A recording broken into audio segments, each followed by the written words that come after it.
خب سلام دوستان، ما توی جلسه قبل محیط کار پریمیر رو بهتون نشون دادیم. توی این جلسه میخوام که راجع به تب پروژکت باهاتون صحبت کنم. پروژکت جاییه که ما فایلامون، حالا چه عکس باشه، چه فیلم باشه، چه آهنگ باشه، رو وارد نرم افزار میکنیم. واسه این کار هم میتونیم روی ایمپورت مدیا کلیک کنیم و هم میتونیم دبل کلیک کنیم روی خود تب پروژکت و فایلی رو که میخوایم رو به اصطلاح وارد کنیم. مثلا ما این فایل رو دبل کلیک کنیم، وارد تب پروژکتمون کنیم و برای اینکه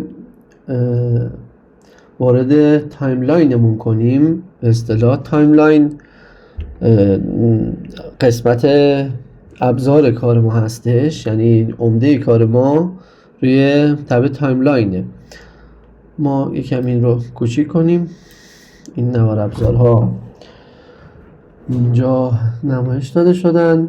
یه ویدیوی دیگه اصطلاح به عنوان سامپل میتونیم که چند تا آهنگ رو وارد کنیم. یه دونم عکس براتون اینجا من وارد کردم. این قسمت شما میتونید که آیکون ها رو کوچیک یا بزرگ کنید. اینجا میتونید که فری فرام ویو رو، یعنی به این شکل شما تغییرش بدید. اینجا هم میتونید که حالت لیستی براتون به نمایش در بیاد و اینجا این قسمت فریم ریت رو نوشته که مثلا این ویدیو 25 fps که جلوتر fps هم براتون توضیح میدم. اینجا مدیا اند، اینجا مدیا دیوریشن زمانش رو نوشته. مثلا این ویدیو 8 دقیقه و 17 ثانیه و 6 صدم ثانیه است. این موزیک 13 ثانیه و 12 صدم ثانیه است. این موزیک 3 ثانیه و 1 صدم ثانیه است. شما به هر سه شکل میتونید اینجا فایلاتون رو داشته باشید، ببینید فایلاتون رو. حالا برای اینکه وارد تایملاین کنید فایلاتون رو، چند تا روش داریم.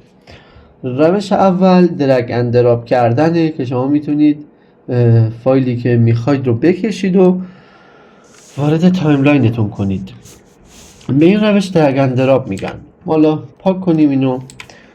یه روش دیگه هم هست. شما میتونید روی فایلتون دبل کلیک کنید. اینجا توی این قسمت که بهش سورس مانیتور هم میگن، شما میتونید قسمت‌های خاصی از ویدیوتون رو که بهش نیاز دارید وارد تایملاینتون کنید. یعنی با اون قسمتی که کار دارید شما وارد تایملاین کنید و همه رو وارد تایملاین نکنید.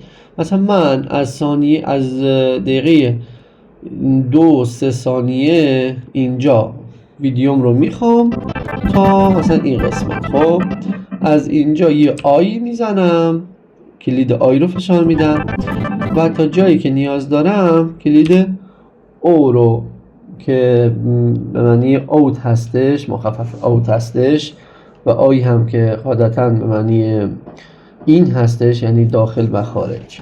به این شکل به صورت دستی هم میتونید افزایشش بدید. خب حالا اگر شما فقط صدای ویدیوتون رو بخواید، قسمت سمت راست که نوشته درگ اودیو اونلی، اینو میکشید، وارد تایملاین میکنید، فقط صداش میاد.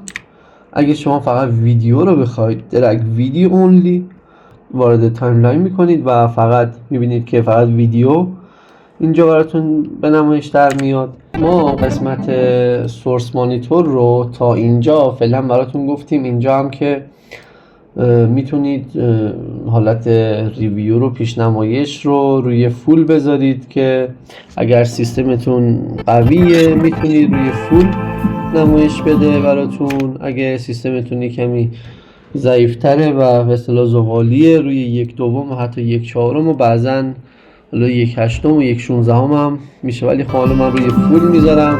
مثلا سیستم خیلی خوبه، حمله بر خودستایی نباشه. این قسمت شما گفتیم که از همینجا درگ اند دراپ میتونید بکنید و وارد تایملاین کنید ویدیوتون رو. ولی قبل از این من میخوام بهتون یاد بدم که چطور یک سیکونس بسازید. ساخت سیکونس یا همون سکانس یا حالا فرانسویش میشه سیکونس، به این صورت هستش که شما از این قسمت که نوشته نیو آیتم، قسمت سیکونس یا همون سکانس رو میزنید. اینجا براتون پریست های از پیش تعیین شده رو نوشته که معمولا همون HD 1080p 24 فریمه، ولی خب ما میریم که سیتینگ رو براتون باز کنیم. با هیچ کدوم از اینها کاری نداشته باشید به غیر از این قسمت فریم سایز. اگر شما فول HD میخواید برای به اصطلاح فرمت اینستاگرام، برای پست اینستاگرام 1920 در 1080، اگر برای استوری اینستاگرام میخواید میگید 1080 در 1920. خب و برای 2K و 4K هم اعداد مربوط به خودش رو شما می نویسید. حالا ما 1920 در 1080 میزنیم ویدیومون رو، سیکونسمون رو، و سیکونس برامون ایجاد میشه. اوکی میزنیم و درگ اند دراپ میکنیم ویدیو رو. وقتی که درگ اند دراپ میکنیم، اگر قبلش به سیکونسمون تنظیماتی داده باشیم، اینجور پیغامی روی صفحه ظاهر میشه، میگه که میخوای که تنظیمات سکانس برات بمونه یا میخوای عوض کنی. ما میگیم که بمونه همینی که گذاشتیم به این صورت. حالا من خیلی نمایش نمیدم به خاطر اینکه ممکنه کپی رایت بخوره و صدای پست پاک بشه. ما فعلا فقط توی این پست میخواستیم نشون بدیم که یک ویدیو رو چجوری میتونیم وارد تایملاین کنیم، مثلا وارد برنامه پریمیر کنیم و بعد اون وارد تایملاین کنیم. حالا برای ویدیو این شکلی بود، برای آهنگ هم همین شکله، اینم یه آهنگ دیگه. برای عکس هم همین شکله، با درگ اند دراپ کردن یا با دبل کلیک کردن روی سورس مانیتورتون ظاهر میشه. روی سورس میتونید شما قسمت هایی که ازش لازم دارید رو وارد تایملاین کنید، تغییرات دیگه ای میتونید روی سورس ایجاد کنید و بعد وارد تایملاین کنید.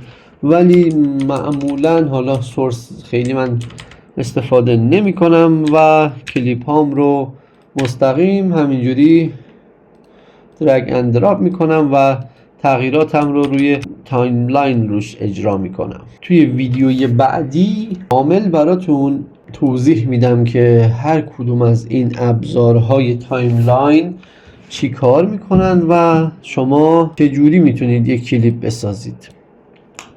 ویدیوی بعدی رو از دست ندید. فعلا خدا نگهدار.